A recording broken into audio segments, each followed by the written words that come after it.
Hello किसान भाइयों, मैं हूं आपका मछली वाला भैया उन्मेष टहरी ऑफ फिशरीज ग्रेजुएट एंटरप्रेन्योर और आप देख रहे हैं ऑस्कर फिशरीज।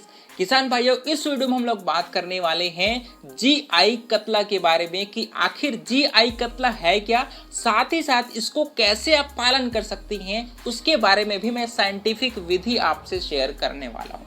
सबसे पहले दोस्तों, जीआई जो कतला होता है उसको सीफा भुवनेश्वर ने बनाए हैं और इसका जो सीड का जो प्रोडक्शन है वो NBFGR national fisheries development board के द्वारा इसको जिसका हेचरी है उसको स्टैब्लिश किया गया है ना। तो इस प्रकार अगर आप जीआई कतला के बारे में बात करेंगे तो इसको जेनेटिकली इम्प्रूव्ड वर्जन बोलते हैं आपके नॉर्मल कतला के मुकाबले। लेकिन अभी तक सीफा ने आपके ऑफिशियली रूप से अपने जो उसका वेबसाइट है वहां पर जीआई कतला के बारे में कुछ स्पेसिफिक जानकारी नहीं दी है।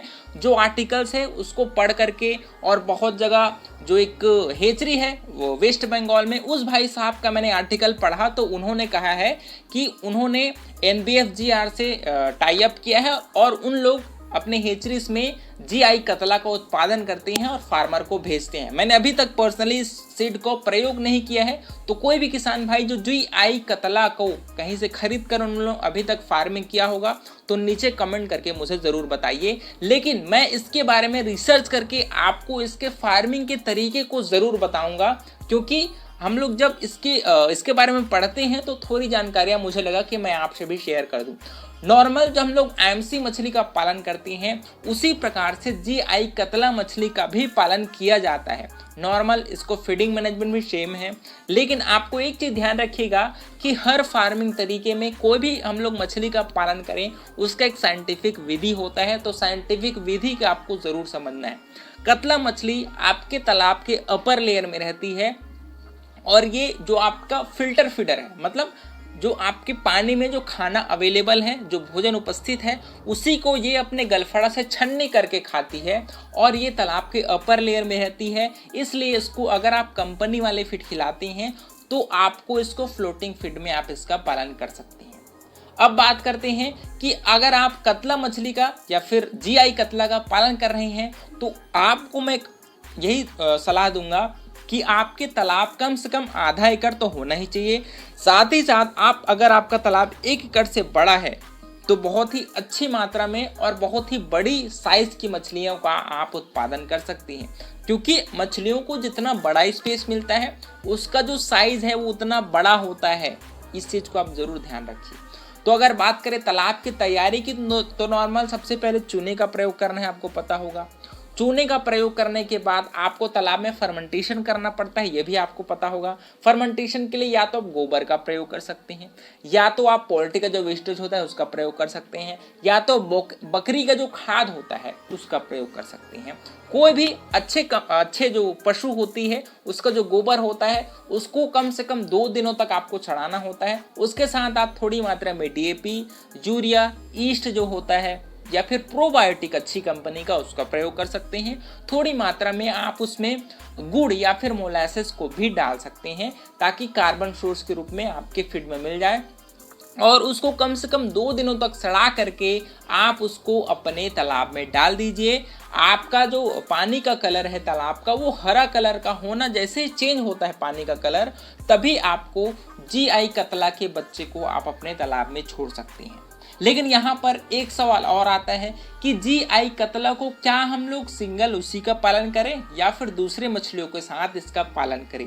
मैं आपको यही सलाह दूंगा कि जीआई कतला मछली को आप जयंती रोहू और अमूर कार्प के साथ पालन करिए, बहुत ही अच्छा रिजल्ट आपको मिलेगा। दूसरी बात आती है कि कितने जीआई कतला मछली आप अपने तालाब में छोड़ सकते हैं। अपर लेयर मछलियों को हम लोग 30 से 40% की संख्या में छोड़ते हैं। तो यहाँ पर आपको पता होगा कि एमसी मछली को हम लोग नॉर्मली 5000 जो 3 इंची बच्चे होते हैं, 3 इंची साइज के बच्चे होते हैं, उसको 5000 फिंगरलिंग हम लोग छोड़ते हैं। तो मैं इस हिसाब से अगर मैं कैलकुलेट करूं तो 30 से 40% अगर आप निकालोगे तो लगभग 1500 से 2000 3 इंची साइज के बच्चे, जीआई बच्चे है ना, उसको आप अपने तालाब में छोड़ सकते हैं।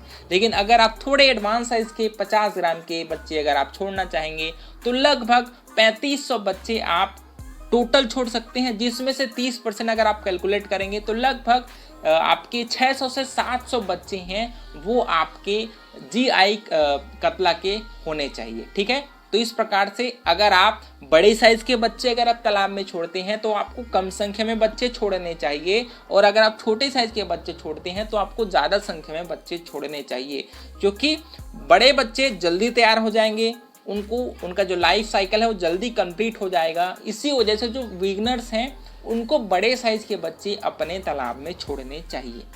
ये तो हुई कितने बच्चे अपने तालाब में स्टॉक करें। दूसरी बात आती है कि आखिर GI कतला के पालन में आखिर उसको फीडिंग क्या कराना चाहिए।